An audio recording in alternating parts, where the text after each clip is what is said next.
kita berharap kita semua mulai pelan-pelan memperbaiki transportasi publik kita, sehingga diharapkan mulai bergeser untuk menggunakan transportasi massal. Jadi yang masih berbahan fosil kita coba efisienkan, kita kurangi penggunaan kendaraan-kendaraan yang berbasis fosil, dan pemerintah memulai untuk mengurangi penggunaan kendaraan dinas. Kita memang kemudian harus bekerja keras untuk sesegera mungkin merubah budaya kita, merubah cara bekerja kita, dengan kemudian kita mesti beralih ke energi berbasis fosil menjadi energi-energi baru terbarukan atau EBT, yang salah satunya adalah berbasis listrik. Pemirsa, sebuah rumah ibadah umat Yahudi Sinagog Rafinia di Teheran, Iran hancur terkena serangan udara Israel. Umat Yahudi di Iran pun mengecam keras serangan tersebut.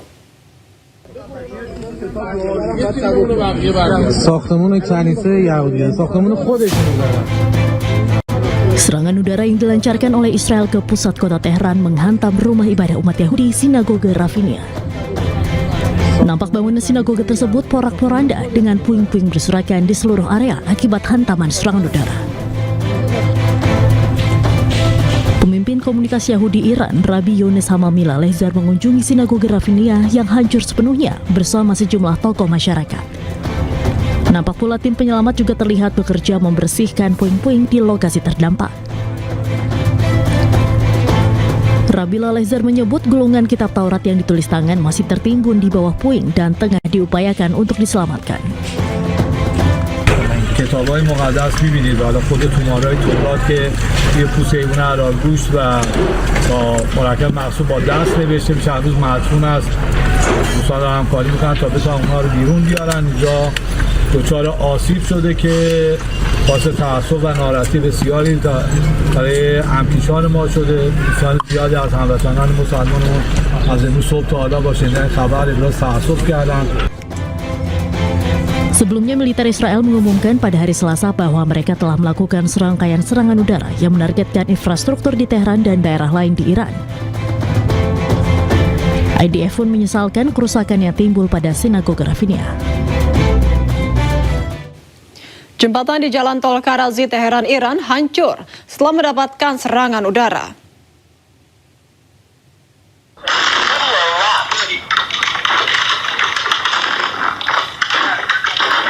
Rekaman kamera kendaraan memperlihatkan ledakan dahsyat yang menghancurkan jembatan satu hari sebelum gencatan senjata tercapai. Serangan udara Amerika dan Israel ini menyasar jembatan di jalan tol yang aktif digunakan warga.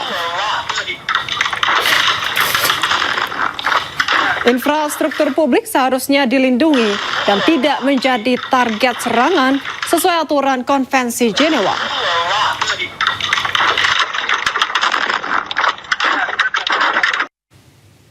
Meski gencatan senjata selama 2 pekan, pemerintah Indonesia tetap memfasilitasi kepulangan ratusan WNI yang masih tertahan di wilayah Iran.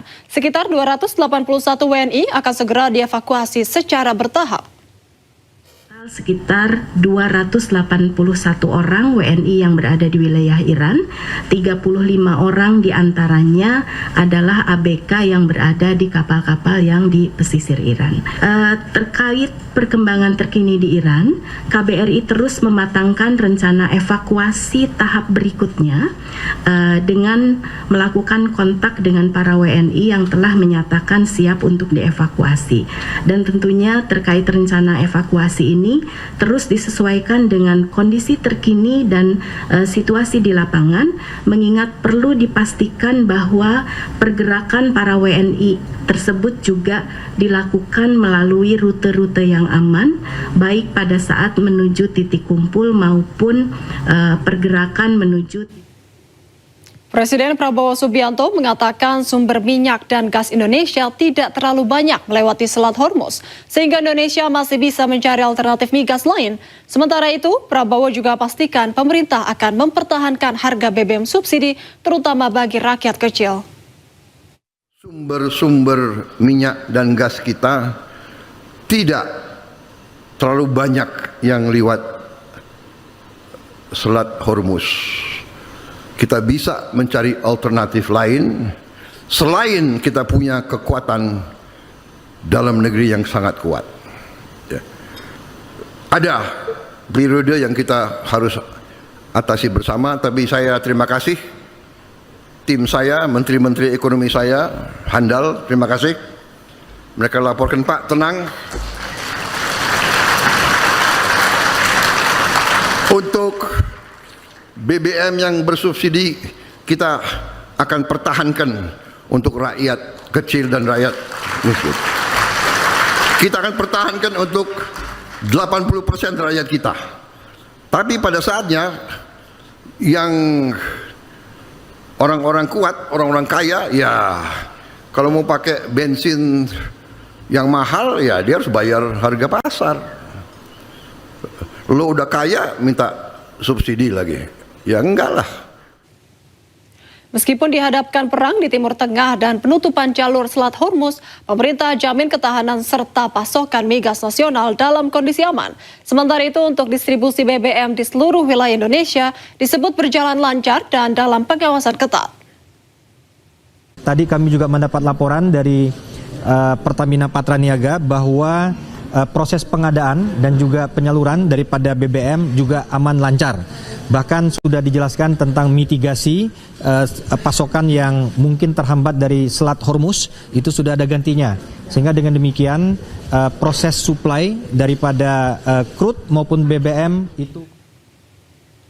Menteri Keuangan RI Purbaya Yudisadewa membuka opsi pemangkasan gaji dari menteri dan anggota DPR RI sebagai langkah efisiensi fiskal.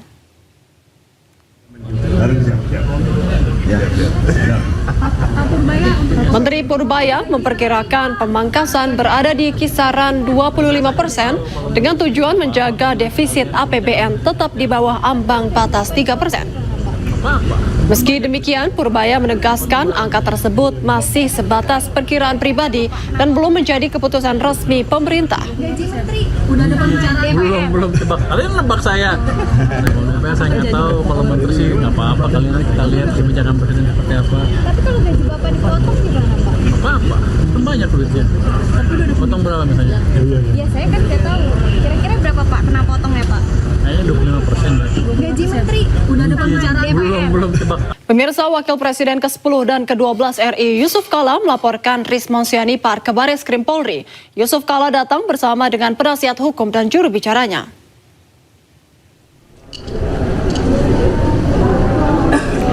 Yusuf Kala mengatakan bahwa laporan tersebut terkait dengan tuduhan yang dilayangkan kepadanya bahwa dirinya mendanai Roy Suryo CS sebesar 5 miliar rupiah dalam kasus tudingan ijazah palsu Jokowi.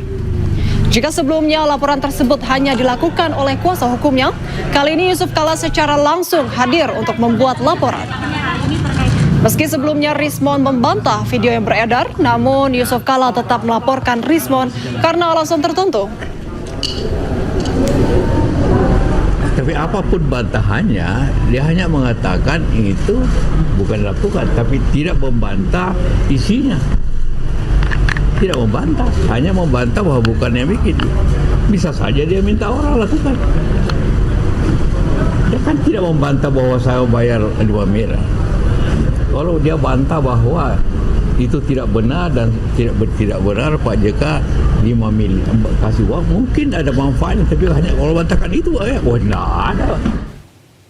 Dalam kesempatan tersebut, Yusuf Kala juga meminta Presiden ke-7 RI Joko Widodo untuk menunjukkan ijazah aslinya. Hal ini demi menghentikan perpecahan di tengah masyarakat. Yusuf Kala pun berharap perkara segera selesai dengan menunjukkan ijazah asli. Kasus ini kan sudah 2 tahun, 3 tahun itu meresahkan masyarakat, merugikan waktu, merugikan Pak Jokowi, merugikan semua. Puluhan miliar uang habis untuk apakah itu pengacara, apakah itu seperti saya ini tanpa waktu saya hilang, dilibatkan tanpa libatkan. Sebenarnya sederhana persoalannya, karena saya Pak Jokowi yakin bahwa punya ijazah asli. Ya, sebenarnya untuk kita stoplah nih perkara dengan cara tinggal Pak Jokowi memperlihatkan ijazahnya kan yang asli. Sementara itu, pengacara Jokowi Firmanto Laksana dalam program Rakyat Bersuara menyebut ijazah asli Jokowi telah ditunjukkan di berbagai forum, termasuk saat gelar perkara pada 15 Desember lalu. UGM pun telah menyatakan ijazah tersebut asli. Firmanto pun menyebut kasus ijazah tetap berlarut-larut karena pihak-pihak yang terus menolak kebenaran. Pihak penyidik sudah menyajikan itu berkali-kali di berbagai forum. Terakhir, sepengetahuan saya itu ada di dalam gelar. Di 15 Desember tadi yang disampaikan sama Pak, di situ dilihat fisiknya sama semua, ya fisik ijazahnya. Fisik ijazah keluar dari situ menjadi soal baru, wah palsu dan sebagainya. Hari ini ada kebenaran ditolak karena kita ingin apa yang kita sampaikan aja benar. Contohnya ada orang minta RJ mengatakan saya lihat asli. Ya, nggak hanya satu orang ditolak. Jadi kalau kita ingin membuat sesuatu hal salah semua, polisi salah, lapor salah, semua salah, UGM yang mengeluarkan memverifikasi salah, Pak Jokowi yang berkuliah salah, temannya salah. Nah ini kan contohnya kan, kenapa? Karena nggak sesuai dengan. Sebelum nama Wakil Presiden ke-10 dan 12 RI Yusuf Kala disebut terseret isu jasa Jokowi, muncul nama Presiden ke-6 Susilo Bambang Yudhoyono, putranya AHY hingga Puan Maharani. Sebelumnya Jokowi sempat menyebut ada nama besar di balik bergulirnya isu ijazah palsu, namun hingga kini Jokowi tidak menyebut siapa sosok yang dimaksud. Pemirsa, usai sudah kebersamaan kita dalam iNews Malam hari ini. Temukan informasi-informasi terbaru lainnya di www.inews.id. Cuplikan tayangan berita iNews dapat Anda saksikan di kanal YouTube @official iNews. Mewakili kerabat kerja yang bertugas, saya Syifa Hanifah pamit undur diri. Terima kasih, selamat malam dan sampai jumpa.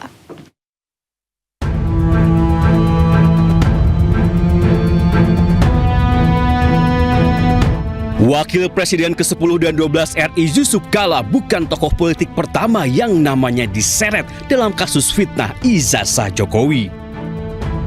Sebelumnya muncul nama Presiden ke-6 Susilo Bambang Yudhoyono. Akun anonim di media sosial menyebut SBY ikut bermain dalam isu ijazah Jokowi. Partai Demokrat meradang dan langsung polisikan 4 akun tersebut. Tak lama muncul 3 nama lain, yakni Agus Harimurti Yudhoyono atau AHY, Puan Maharani, hingga Rizik Syihab. Sebuah kanal YouTube menyebut ketiganya berada di balik penyebaran isu ijazah Jokowi. Belakangan, kanal YouTube itu raib.